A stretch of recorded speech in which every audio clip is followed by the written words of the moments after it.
Samedi soir à Paris. L'insouciance des Français jusqu'à la dernière minute. Mais à minuit, le couperet tombe. On va devoir fermer.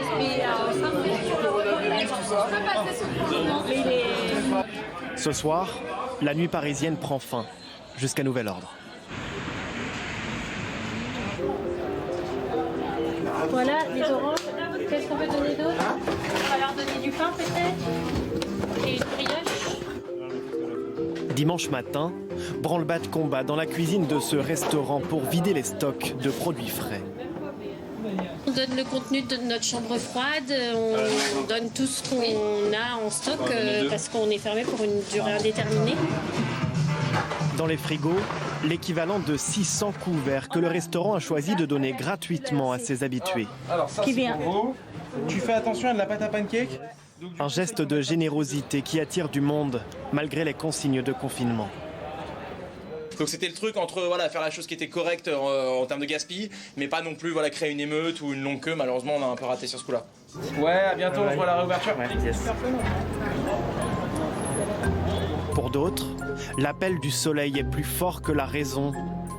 Des milliers de personnes se pressent sur les berges du canal Saint-Martin. On était sortis pour voter à la base. Et on a continué la balade. On profite un petit peu avant que ce soit vraiment interdit de sortir. Qu'est-ce qui vous a décidé à sortir malgré les mesures du gouvernement? On voulait s'aérer aussi et on s'est dit dehors, en faisant attention, en se lavant les mains, personne ne s'est fait la bise. On prend quand même des mesures. On est entre jeunes. On voit pas nos grands-parents, on s'en fiche des normes qui sont prises non plus. On fait attention. Les scientifiques et le gouvernement sont unanimes, ça ne suffit pas, il faut vraiment rester chez soi. Ça va être chaud quand même. Un mois ou je sais pas combien de temps rester chez soi. Mais ils disent qu'on peut quand même s'aérer Exactement. Et aller dehors. Enfin, moi, c'est ce que j'ai entendu et j'ai demandé avis franchement avant de sortir aussi. Pratiquer une activité sportive, non? Physique. C'est important. Non, et puis là, on va contaminer. Je pense pas qu'on va contaminer qui que ce soit là où on est. Des jeunes gagnés par un sentiment d'insouciance, même si le virus n'épargne personne. De toute façon, je vais pas arrêter de vivre non plus. Le soleil et l'alcool, c'est bien pour les virus, non? Nous, en France, on est plutôt assez butés, donc on nous dit non, on va essayer de tenter un petit peu le oui, quoi. C'est comme ça. Après, on est hyper irresponsable et je sais qu'on est super mal vu du reste du monde parce qu'on est super égoïste de faire ce genre de choses. Mais c'est de l'égoïsme. Mais bon, après, c'est comme ça.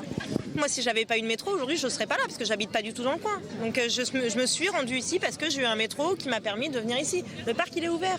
Regardez le nombre de personnes qu'il y a dans le parc. C'est ouvert, c'est un parc public. Il l'aurait fermé, on serait pas autant.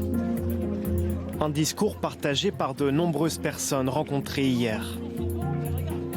En réaction, la mairie de Paris a annoncé la fermeture des parcs de la capitale à compter de ce soir.